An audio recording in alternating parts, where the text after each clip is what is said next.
Welcome दोस्तों, मैं आज की इस वीडियो में बताएं 10th क्लास का मैथ का पहला चैप्टर वास्तविक संख्या जिसका शॉर्ट एमसीक्यू क्वेश्चन। तो आपका पहला क्वेश्चन था अंगणित का आधारभूत प्रमेय का संबंध किससे है। तो इसका आंसर हो जाएगा बी, धनात्मक पूर्णांक के गुणन से।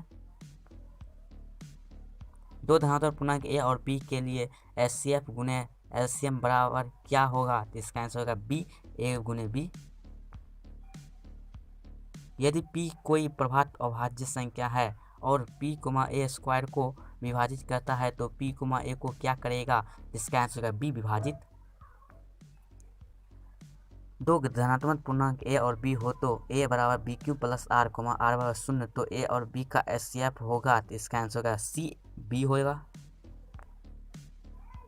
किसी प्राकृतिक संख्या को किसके गुणनखंड के रूप में व्यक्त किया जा सकता है। तो इसका आंसर हो जाएगा ए, अभाज्य।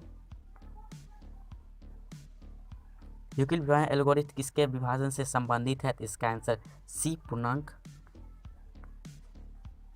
एक परिमेय संख्या और एक अपरिमेय संख्या का योग या अंतर क्या होता है। तो इसका आंसर बी, अपरिमेय संख्या।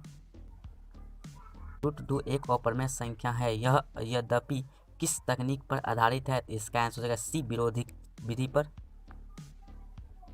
प्रत्येक भाज्य संख्या को किसके घातों के गुणनफल के रूप में व्यक्त किया जा सकता है। तो इसका आंसर होगा ए, अभाज्य। मान लीजिए x बराबर p बटा q एक परिमेय संख्या ऐसी है कि q, n square 5m square के रूप का नहीं है। जहां n और m ऋणात्मक पूर्णांक है तब x का दशमलव प्रतिशत क्या होगा। इसका आंसर बी, अशांत। मान लीजिए x बराबर p बटा q एक परिमेय संख्या ऐसी है कि q, 2n square 5m square के रूप का है। जहां n और m ऋणात्मक पूर्णांक है तब x का दशमलव प्रतिशत क्या होगा। इसका आंसर ए, शांत। निम्न में कौन परिमेय संख्या है। तो इसका आंसर हो जाएगा ए, क्योंकि रूट कट जाएगा और 2 बच जाएगा। दो लगातार संख्या का मोसो का अनुपात है। इसका आंसर सी, एक होगा। प्रत्येक भाज्य संख्या को एक अद्वितीय रूप से किसके गुणनफल के रूप में व्यक्त किया जा सकता है। तो इसका आंसर बी, अभाज्य। यूक्लिड विभाजन एल्गोरिथ्म किसके लिए प्रयुक्त है। तो इसका आंसर ए, एचसीएफ। √3 है एक डैश, इसका आंसर होगा बी, अपरिमेय संख्या। निम्न में कौन सा कथन सत्य है। तो इसका आंसर होगा ए, अभाज्य संख्या अपरिमित रूप से क्या है। तो इसका आंसर होगा डी, अनेक।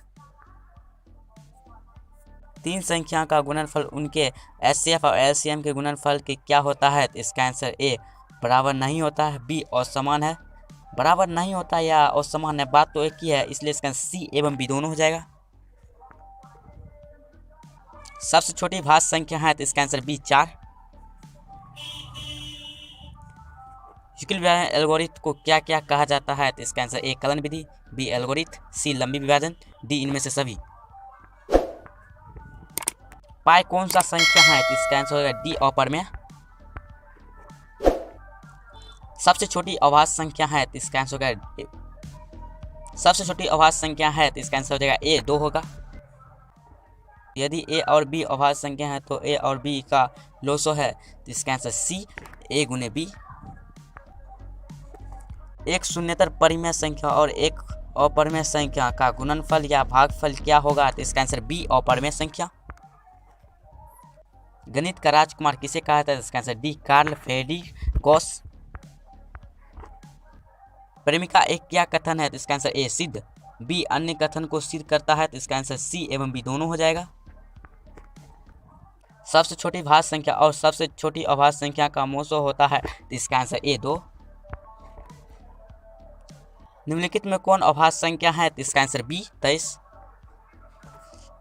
यूक्लिड विभाजन प्रेमिका का प्रयोग सर्वप्रथम उल्लेख किस पुस्तक में हुआ था। तो इसका आंसर सी, यूक्लिड एलिमेंट। शब्द एल्गोरिथ्म 9वीं शताब्दी के एक फारसी गणितज्ञ किसके नाम से लिया गया था। तो इसका आंसर सी हो जाएगा। यूक्लिड विभाजन प्रेमिका सूत्र क्या होगा। तो इसका आंसर सी, ए बराबर बी क्यू प्लस आर।